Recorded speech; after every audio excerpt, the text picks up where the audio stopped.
Okay, so today we're going deep on something pretty fascinating, something called the consciousness genome. Yeah, this is really interesting stuff. Yeah, it's based on over 40 years of research and insights from Ron W Rathbun. And essentially, he suggests that we learn the most from our own perception, not just what others tell us, but really experiencing and understanding things for ourselves. That's a huge point, yeah. If you're someone who, really wants to get to the bottom of things and not just be swayed by, everybody else's opinions, Right. then this idea of the consciousness genome is really something to explore. Absolutely. And Rathbun kind of distinguishes between our physical evolution, which is, guided by DNA, and then what he calls our spiritual evolution. Right, and this is where the consciousness genome comes in. Exactly, yeah. And it's not really about traditional religion or anything like that. No, it's more about, you know, evolving beyond those limiting beliefs and really understanding your own mind. Exactly. And it makes you think about why, even within the same family, you see such different personalities. Right. It's like, you can have siblings raised in the same environment, but they turn out completely different. Totally. And Rathbun talks about this in terms of old souls and young souls. Yeah. And this whole idea of picking up compartments along the way. Okay, compartments. What does that mean? So think of them as like the baggage of your soul, right? The experiences, the beliefs, the thought patterns that kind of get ingrained over time. Oh, interesting. So these compartments, they can actually affect how you think and feel. Absolutely. They shape your beliefs, they influence how you see the world, and they can even, affect your feelings in certain situations. Wow. So if you have a really strong compartment, could it actually distort your perception of reality? Yeah, Rathbun even suggests that. It's like, if you've had a certain experience in the past, it might color how you see a new situation, even if they're not really that similar. That makes a lot of sense.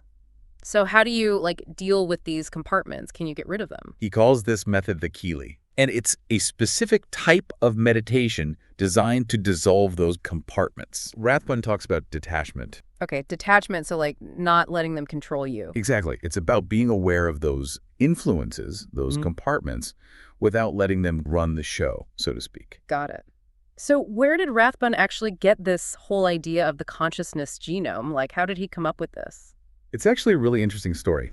Back in 1978, he started working with his mentor, a paleontologist who had a deep understanding of spirituality. Wow, so he's bridging the physical and the non-physical. Right, and that's kind of at the heart of the consciousness genome. It's not just about the physical stuff, but also the energy, the consciousness that drives it. Right. And Rathbun says that the consciousness genome is even more complex than DNA. Oh yeah, way more complex.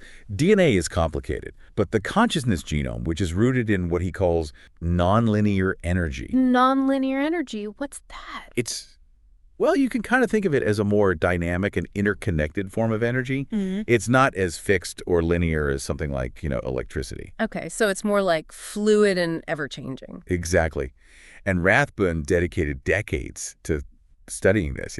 He even shared these ideas at the Salk Institute. Wow, that's incredible. So at the Salk Institute, he was teaching people about this. Yeah, but he didn't just want people to blindly believe him. He emphasized experiencing understanding directly. He called it the Kelee. And he believed that the Kelee provides a much deeper insight into the mind-body connection than we previously understood. Fascinating. And it kind of makes you wonder, with all this diversity in human behavior, some people seem so indifferent to others, while others are incredibly altruistic. That's a great point. Could that be a reflection of where they are in the evolution of their consciousness genome? Yeah, I mean, it's definitely something Rathbun suggests. The more evolved your consciousness genome, the more understanding and compassion you might have. That's pretty profound. So what's the takeaway here? What should people really remember about the consciousness genome? Well, the key thing is that your own perception, your awareness is super important. You need to trust what you experience is true. Right. And Rathbun says that Kelee meditation is the key to unlocking this deeper understanding. Yeah, it's a way to really connect with your consciousness genome and tap into that deeper level of awareness. So to kind of wrap up this deep dive, the big idea is that your individual perception really matters. Absolutely. And Rathbun's concept of the consciousness genome gives us this really interesting framework for understanding our unique inner world and how our understanding evolves over time. I like that. And it leaves us with something to think about, right? Given that we learn most deeply from our own perception, how might we approach, new information or differing viewpoints? What compartments, what baggage might we be carrying that's influencing our understanding? Yeah, that's a great question to reflect on. It's a journey of self-discovery for sure. Absolutely. Well, that was a fascinating dive into the consciousness genome. Thanks for joining us. My pleasure. And thanks to all of you for listening. We'll see you next time on The Deep Dive.